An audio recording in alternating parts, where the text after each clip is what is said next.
कश्मीर का पहलगाम एक ऐसा इलाका है जहां पर साल भर टूरिस्ट आते हैं।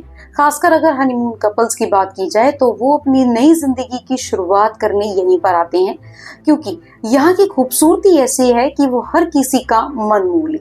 लेकिन 22 अप्रैल 2025 को यहाँ पर एक ऐसी घटना हुई जिसकी वजह से लोगों के मन में न सिर्फ गुस्सा भर गया बल्कि उनकी आंखें भी नम हुई। यहाँ पर एक ऐसा आतंकवादी हमला हुआ जहाँ पर लोगों की पहचान पूछकर, उनके नाम पूछकर उन्हें गोली मारी गई, और ये गोली सिर्फ पुरुषों को ही मारी गई थी।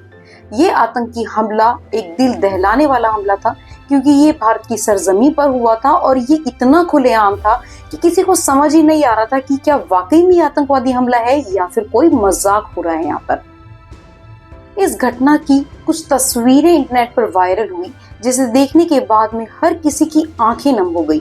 और इंसान की आदत है कि वो किसी के भी दुख को अपना दुख समझने लगता है जब भी वो किसी को आंसू बहाता हुआ देखे, और ऐसा ही हम सभी के साथ में भी हुआ।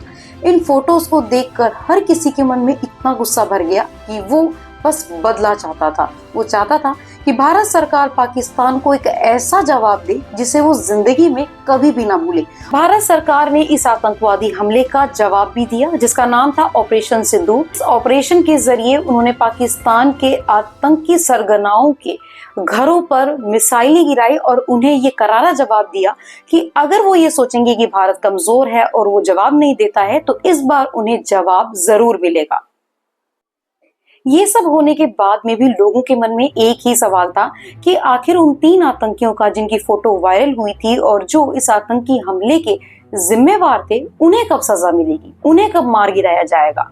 और इसका जवाब भी भारत सरकार ने दिया, जिसका नाम रखा गया ऑपरेशन महादेव। इस ऑपरेशन के जरिए उन 3 आतंकियों को मार गिराया गया जो इस आतंकी हमले के जिम्मेवार थे। लेकिन ये सब इतना आसान नहीं था।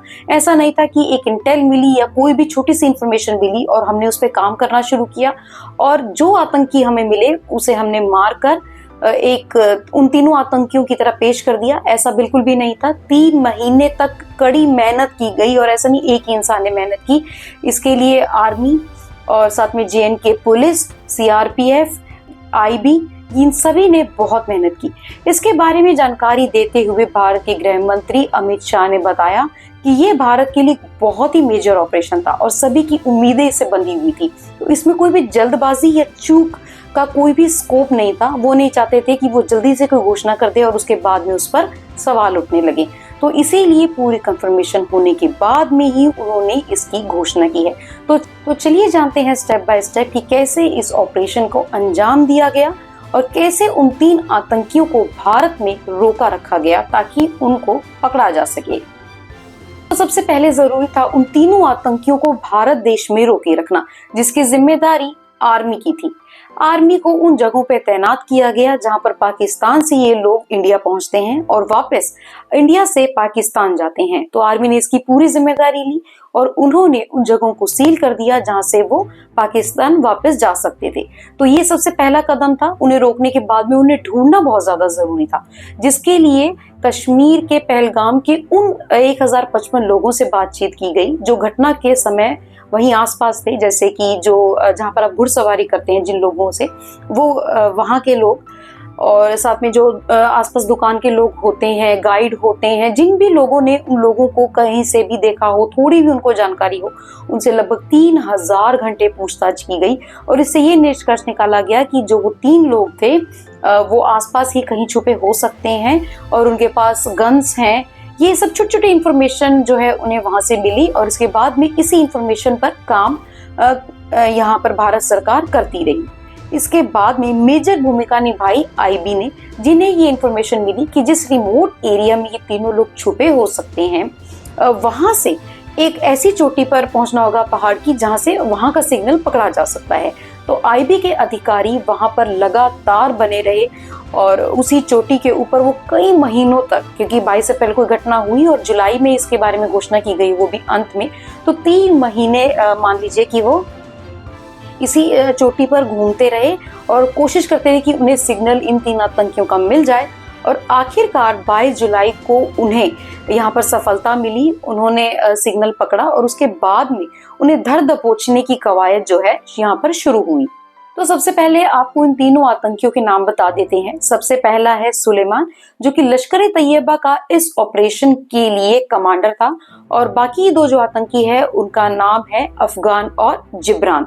ये तीनों ही वहां पर छिपे हुए थे, और इसी के साथ ही जिन लोगों ने इन्हें पनाह दी थी, इन्हें खाना दिया था, इन्हें पानी दिया था, इन्हें पनाह दी थी, उन लोगों से भी पूछताछ की गई। और जब इनका एनकाउंटर किया गया, इन्हें मारा गया, उसके बाद में इनकी बॉडीज को जब श्रीनगर लाया गया, बाद में कई लोगों ने ये कंफर्म किया कि हाँ, ये वही 3 लोग हैं जो यहाँ पर छिपकर रह रहे थे। 21 अप्रैल को जब यहाँ पर आए थे तो इनके पास में AK-47 जैसी गन थी।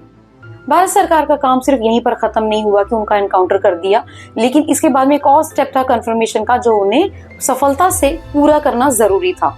जो शेल्स घटनास्थल पर मिले थे उनका मैच होना उन्हीं बंदूकों से जो कि इन 3 लोगों के पास में मिली थी। जैसा कि मैंने आपको बताया कि इनके पास में AK-47 और भी बंदूकें थी। तो जो शेल्स वहां पर मिले थे, उन्हें जब ये घटना हुई थी उसी वक्त FSL चंडीगढ़ के भेज दिया गया था, और उसके बाद में जब इन तीनों को मारा गया, उसके बाद में जो इनकी बंदूकें थी उन्हें एक स्पेशल विमान से चंडीगढ़ भेजा गया। वहाँ FSL में जांच हुई, और जब वहाँ के जो एक्सपर्ट हैं उन्होंने ये कंफर्म कर दिया कि ये जो शेल्स हैं इन्हीं बंदूकों से चलाए गए हैं, फिर उसके बाद में ये कंफर्म हुआ कि ये लोग तीनों वही आतंकी हैं।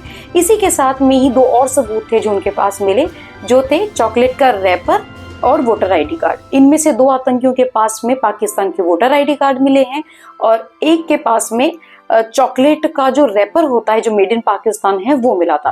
तो इन सभी सबूतों को मद्देनजर रखते हुए भारत सरकार ने ये तय कर लिया कि ये सभी लोग पहचान होने के बाद में वही 3 आतंकी हैं जिन्होंने कश्मीर के पहलगाम में इस घटना को अंजाम दिया था। भारत सरकार ने इस मिशन को पूरा करने के लिए अपनी जी जान लगा दी। खासकर बात की जाए JNK पुलिस, CRPF और आर्मी की, तो इनको इस पूरे ऑपरेशन का क्रेडिट दिया जाता है, क्योंकि ये दिन रात इस मिशन को एकदम माइन्यूटली फॉलो कर रहे थे, समझ रहे थे कि कैसे इन आतंकियों के पास में पहुंचा जा सकता है। क्योंकि जैसे कि मैंने आपको बताया कि पूरे देश की उम्मीदें इन्हीं से जुड़ी हुई थी। P चिदम्बरम हमारे देश के जाने माने नेता हैं, और उन्होंने इस ऑपरेशन पर सवाल उठाते हुए अमित शाह से पूछा कि क्या वो ये कंफर्म कर सकते हैं कि ये जो तीनों आतंकी मारे गए हैं वो पाकिस्तानी हैं या नहीं। और इस पर अमित शाह ने करारा जवाब देते हुए ये कहा कि क्या वो पाकिस्तान को ये कहकर क्लीन चिट दे रहे हैं। तो ये थी मेरी वीडियो, उम्मीद करती हूँ आपको पसंद आई होगी। अगले वीडियो में फिर मिलेंगे। नमस्कार।